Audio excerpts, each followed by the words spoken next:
धर्म का क्षेत्र पृथ्वी पर शायद बन नहीं पाया अब तक, क्योंकि धर्म क्षेत्र बनेगा तो युद्ध की संभावना समाप्त हो जानी चाहिए। युद्ध की संभावना बनी ही है और धर्म क्षेत्र भी युद्धरत हो जाता है, तो हम अधर्म को क्या दोष दें, क्या निंदा करें। सच तो यह है कि अधर्म के क्षेत्रों में शायद कम युद्ध हुए हैं, धर्म के क्षेत्रों में ज्यादा युद्ध हुए हैं। और अगर युद्ध और रक्तपात के हिसाब से हम विचार करने चले तो धर्म क्षेत्र ज्यादा अधर्म क्षेत्र मालूम पड़ेंगे बजाय अधर्म क्षेत्रों के। ये व्यंग्य भी समझ लेने जैसा है कि धर्म क्षेत्र पर अब तक युद्ध होता रहा है और आज ही होने लगा है, ऐसा भी ना समझ लेना कि आज ही मंदिर और मस्जिद युद्ध के अड्डे बन गए हों। हजारों साल पहले जब हम कहें कि बहुत भले लोग थे पृथ्वी पर, कृष्ण जैसा अद्भुत आदमी मौजूद था, तब भी कुरुक्षेत्र के धर्म क्षेत्र पर लोग लड़ने को ही इकट्ठा हुए थे। ये मनुष्य की गहरे में जो युद्ध की पिपासा है, ये मनुष्य की गहरे में विनाश की जो आकांक्षा है, ये मनुष्य के गहरे में जो पशु छिपा है, वो धर्म क्षेत्र में भी छूट नहीं जाता। वो वहां भी युद्ध के लिए तैयारियां कर लेता है। इसे स्मरण रखने के लिए उपयोगी है। और ये भी कि जब धर्म की आड़ मिल जाए लड़ने को, तो लड़ना और भी खतरनाक हो जाता है, क्योंकि तब जस्टिफिकेशन, तब न्याय युक्त भी मालूम होने लगता है। तो ये अंधे धृतराष्ट्र ने जो जिज्ञासा की है, उससे ये धर्म ग्रंथ शुरू होता है। सभी धर्म ग्रंथ अंधे आदमी की जिज्ञासा से शुरू होते हैं। जिस दिन दुनिया में अंधे आदमी न होंगे, उस दिन धर्म ग्रंथ की कोई जरूरत भी नहीं रह जाती। वो अंधा ही जिज्ञासा कर रहा है।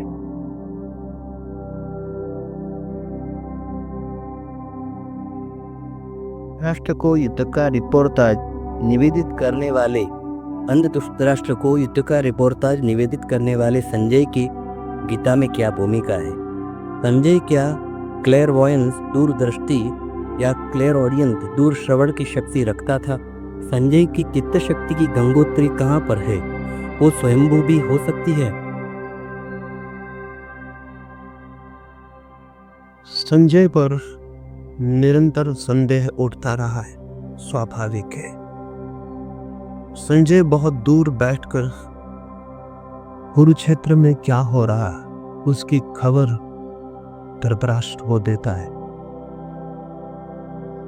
योग निरंतर से मानता रहा है कि जो आंखें हमें दिखाई पड़ती हैं वे ही आंखें नहीं, और भी आंख है मनुष्य के पास जो समय और क्षेत्र की सीमाओं को लांघ कर देख सके। लेकिन योग क्या कहता है, इससे जो कहता है वो सही भी होगा ऐसा नहीं। संदेह होता है मन को, इतने दूर संजय कैसे देख पाता है? क्या वो सर्वज्ञ है? नहीं। पहली तो बात यह कि दूरदृष्टि, क्लेयरवॉयंस कोई बहुत बड़ी शक्ति नहीं है। सर्वज्ञ से उसका कोई संबंध नहीं है, बड़ी छोटी शक्ति है। और कोई भी व्यक्ति चाहे तो थोड़े ही श्रम से विकसित कर सकता है। और कभी तो ऐसा भी होता है कि प्रकृति की किसी भूल चूक से वो शक्ति किसी व्यक्ति को सहज भी विकसित हो जाती। एक व्यक्ति है अमेरिका में अभी मौजूद, नाम है टेड सीरियो। उसके संबंध में दो बातें कहना पसंद करूंगा तो संजय को समझना आसान हो जाएगा, क्योंकि संजय बहुत दूर है समय में हमसे। और न मालूम किस दुर्भाग्य के क्षण में हमने अपने समस्त पुराने ग्रंथों को कपोल कल्पना समझना शुरू कर दिया है।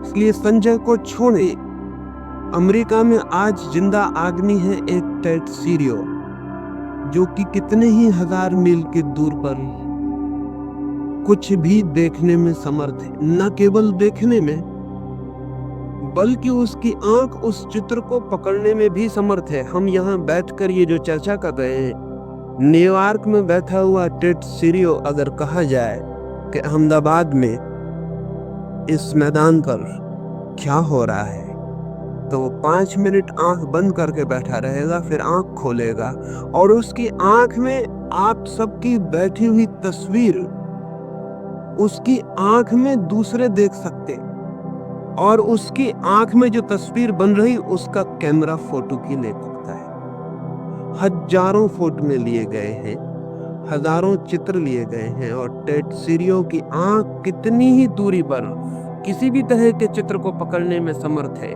न केवल देखने में, बल्कि चित्र को पकड़ने में भी। टेड सीरियो की घटना ने 2 बातें साफ कर दी हैं। एक तो संजय कोई सर्वज्ञ नहीं है, क्योंकि टेड सीरियो बहुत साधारण आदमी है, कोई आत्मज्ञानी नहीं है। टेड सीरियो को आत्मा का कोई भी पता नहीं है। टेड सीरियो की जिंदगी में साधुता का कोई भी नाम नहीं है, लेकिन टेड सीरियो के पास एक शक्ति है, वो दूर देखने की विशेष है शक्ति। कुछ दिनों पहले स्कैंडिनेविया में एक व्यक्ति किसी दुर्घटना में जमीन पर गिर गया कार से। उसके सिर को चोट लग गई और अस्पताल में जब होश में आया तो बहुत मुश्किल में पड़ा। उसके कान में कोई जैसे गीत गा रहा हो ऐसा सुनाई पड़ने लगा। उसने समझा कि शायद मेरा दिमाग खराब तो नहीं हो गया, लेकिन 1 या 2 दिन के भीतर स्पष्ट सब साफ होने लगा। और तब तो ये भी साफ हुआ कि 10 मील के भीतर जो रेडियो स्टेशन था, उसके कान ने उस रेडियो स्टेशन को पकड़ना शुरू कर दिया। फिर उसके कान का सारा अध्ययन किया गया और पता चला उसके कान में कोई भी विशेषता नहीं है, लेकिन चोट लगने से कान में छुपी कोई शक्ति सक्रिय हो गई है। ऑपरेशन करना पड़ा, क्योंकि अगर 24 घंटे ऑन ऑफ करने का तो कोई उपाय नहीं था। अगर उसे कोई स्टेशन सुनाई पड़ने लगे तो आदमी पागल ही हो जाए। पिछले 2 वर्ष पहले इंग्लैंड में एक महिला को दिन में ही आकाश के तारे दिखाई पड़ने शुरू हो गए। वो भी एक दुर्घटना में ही हुआ। छत से गिर पड़ी और दिन में आकाश के तारे दिखाई पड़ने शुरू हो गए। तारे तो दिन में भी आकाश में होते, कहीं चले नहीं जाते, सिर्फ सूर्य के प्रकाश के कारण ढक जाते हैं, रात फिर उभर जाते हैं प्रकाश हट जाने से। लेकिन आंखें अगर सूर्य के प्रकाश को पार करके देख पाए तो दिन में भी तारों को देख सकती। उस स्त्री की भी आंख का ऑपरेशन ही करना पड़ा। ये मैं इसलिए कह रहा हूं कि आंख में भी शक्तियां छिपी हैं जो दिन में आकाश के तारों को देख ले। कान में भी शक्तियां छिपी हैं जो दूर के रेडियो स्टेशन से विस्तारित ध्वनियों को पकड़ ले। आंख में भी शक्तियां छिपी हैं जो समय और क्षेत्र की सीमाओं को पार करके देख ले, लेकिन अध्यात्म से इनका कोई बहुत संबंध नहीं है। तो संजय कोई बहुत आध्यात्मिक व्यक्ति हो ऐसा नहीं है। संजय विशिष्ट व्यक्ति जरूर है।